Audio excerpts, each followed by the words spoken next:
Okay, thank you. As Billy said, my name is Michael Crowley, and I should be back here 2 weeks from tonight, unless I have a heart attack or whether I'm deceased there. But I should be back here 2 weeks from tonight, and if all goes well.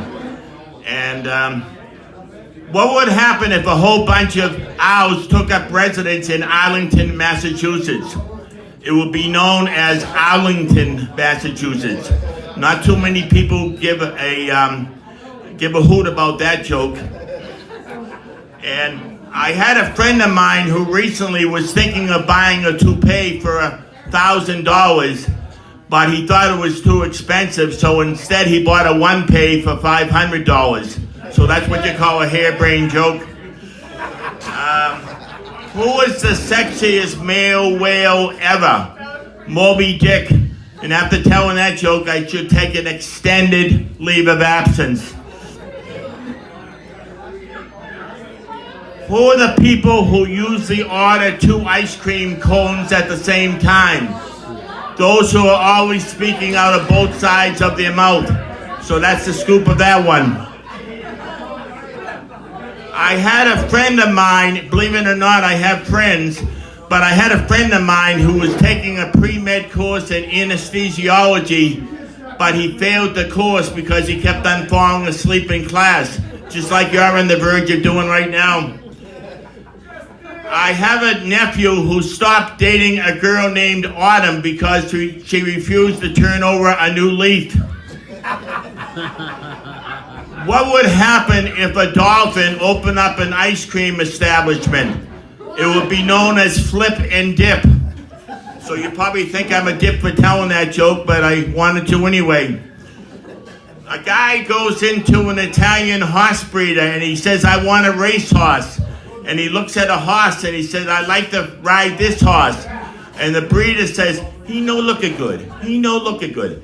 He said, let me ride the horse. He looks fine to me. So he gets on the horse and he rides the horse and the horse crashes into a fence.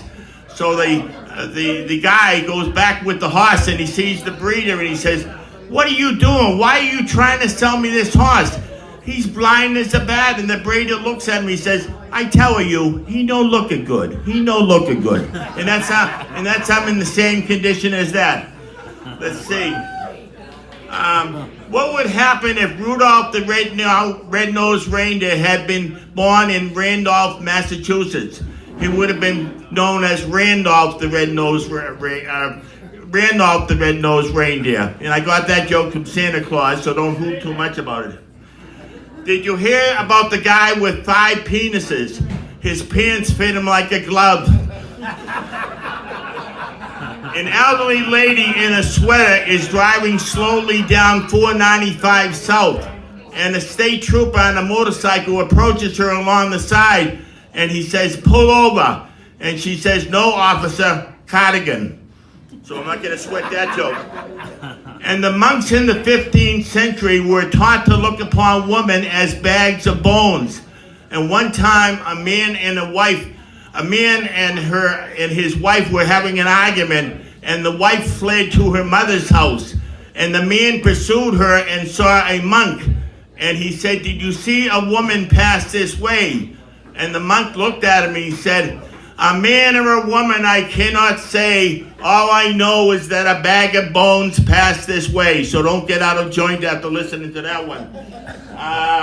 The next one is, what do you call a Rottweiler with a nasty personality? A Rottenweiler. So that joke is definitely for the dogs. Who are the people who are most likely to give an excessive amount of clothing to Goodwill or Morgan Memorial?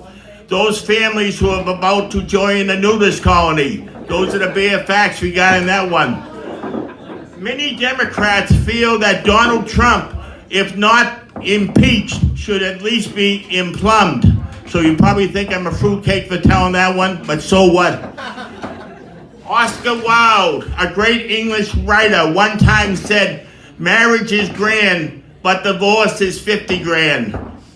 Okay, not too loud. I don't want you to wake up the neighbors or wake up the people who've blissfully fallen asleep before hearing my jokes. That's an old joke. There was a lady teacher named Mrs. Watson who applied for a job in a city, for either the elementary grades 1 through 4 or the junior high school 5 through 8. So she was nervous about getting one of the jobs, so she called the secretary and said, which job did I get?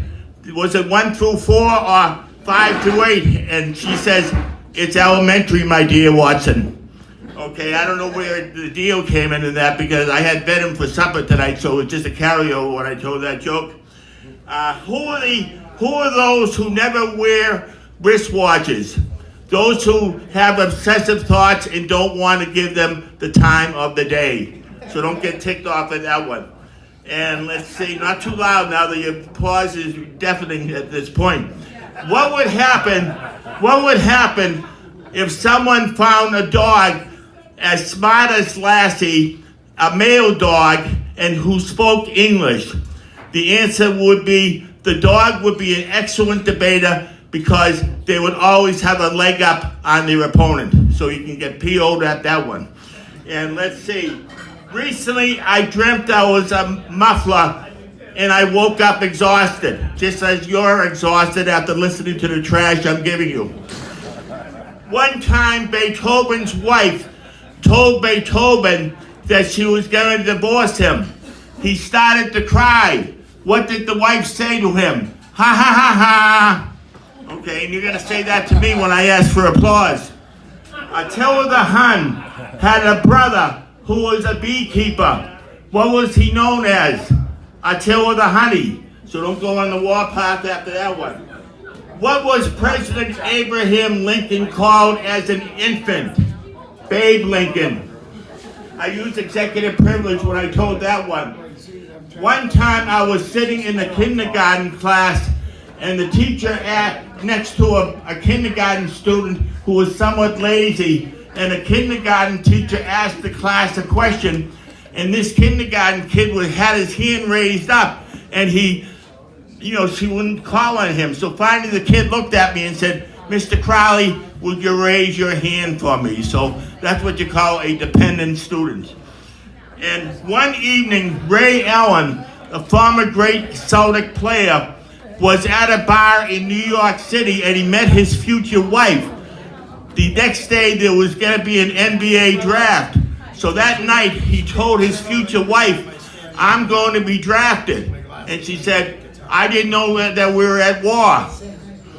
Okay, I should be drafted out of here after telling that one, but that's it. Number 26. What is the preferred pillow of a florist? Instead of my pillow, it would be my willow. So I went on the limb and telling that one, but I tried anyway. What do you call a waitress who lives a tension-filled life? A wait stress. So let me give you a tip. Don't think that's funny. What do you call it when a ballerina has halitosis? No, what do you call it when a ballerina has foot odor? Halitosis. So I screwed up that joke, but it's about time anyway. A guy comes into a psychiatrist's office and says, Doctor, I have a problem. No one wants to talk to me. The doctor looks at him and says, next. And finally, a hacker hits a golf ball into a woods there, and he sees a witch, and the witch is brewing a stew, and he says, what are you doing? She says, I'm brewing a stew that'll make you one of the best golfers in the world, but will have a drastic effect on your sex life.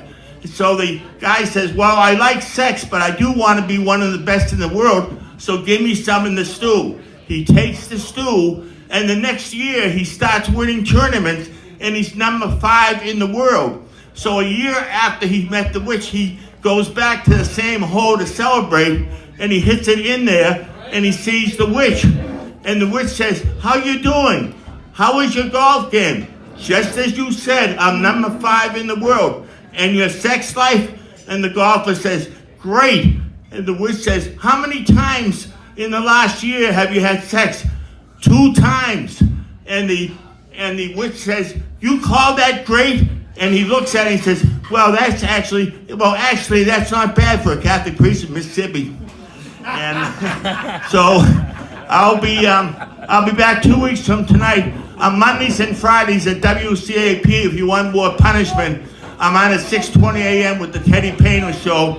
Although this Friday I'll be in Salem, so it'll be Monday and Thursday at 6:20 a.m. with the Teddy Payne Show.